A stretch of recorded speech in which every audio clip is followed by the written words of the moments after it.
Question number 23 देखेंगे।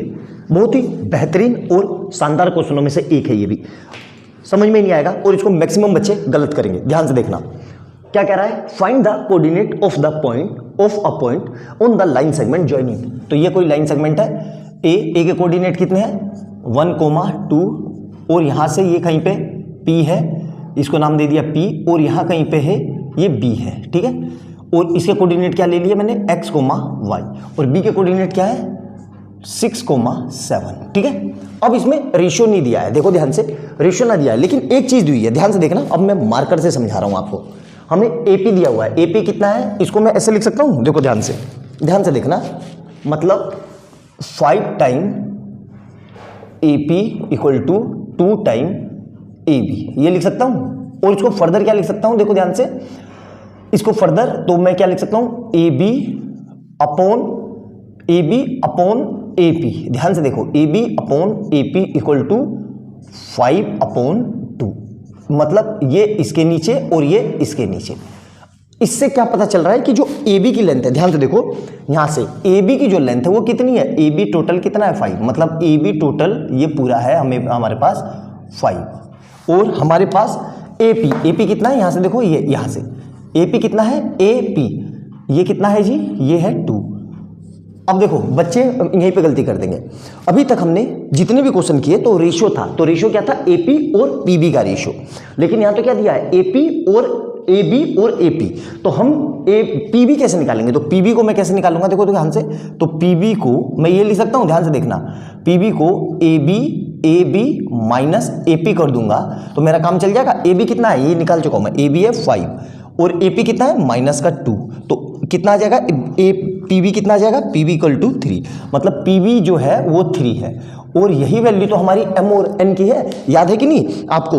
अगर आप रेगुलर मेरे वीडियो देखने वाले हैं, रेगुलर यूजर है, तो आपको पता होगा कि ये जो वैल्यू होती है ये M की वैल्यू है और ये N की वैल्यू है। बस कुछ नहीं करना है, सेक्शन फार्मूला लगा देना है। तो अब क्या कर रहा हूं मैं, apply section formula for point P on x axis के लिए, या x कोऑर्डिनेट भी लिख सकते हो। तो वो क्या होता है हमारे पास, x इज इक्वल टू, पता होगा आपको, mx2 plus nx1 upon m plus n, ठीक है। अब यहां पे यार कैपिटल कर लो, वरना कहोगे सर एक जगह कैपिटल एक जगह स्मॉल। m की वैल्यू कितनी है, ये रही m, और n कितना आया मेरा 2, m है 2, तो m की जगह 2 लिख दिया, इनटू x2 कितना है, देखो यहां पे लिख लो, ये है मेरा x1 y1, ये xy, और ये है x2 y2, और ये xy ही रहेंगे, ठीक है।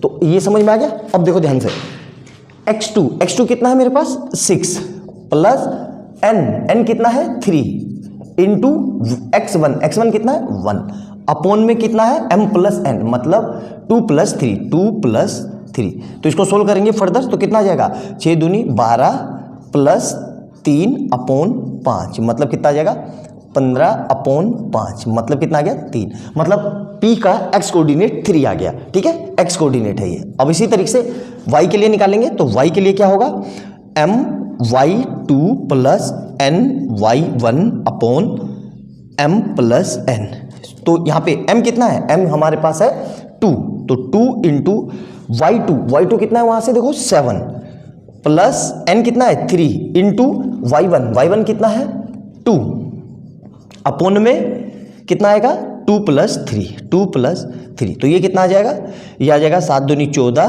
प्लस 3 दूनी 6 अपॉन में 5, तो ये कितना आ जाएगा 20/5, कट के कितना आ जाएगा 4, मतलब x कोऑर्डिनेट 3 है और y कोऑर्डिनेट 4 है, यही हमें निकालना था। बहुत ही जबरदस्त और बहुत प्यारा क्वेश्चन है।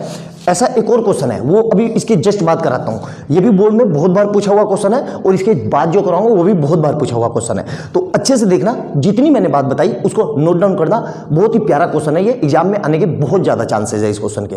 अगर वीडियो ना समझ में आए, पहली बात तो ऐसा हो नहीं सकता कि आपने एक बार पूरी देखी और आपको समझ में ना आए, असंभव टास्क है ये, बिल्कुल समझ में आएगा। अगर फिर भी 1% ना समझ में आए तो दोबारा से देखना, और वीडियो अच्छी लगे तो प्लीज़ लाइक एंड सब्सक्राइब कर लेना और बेल आइकन दबा लेना, ताकि जैसे मैं कोई नई वीडियो डालूँ उसका नोटिफिकेशन आपको तुरंत मिल जाए। मिलते हैं अगली वीडियो में बहुत प्यारे क्वेश्चन के साथ। बाय बाय दोस्तों।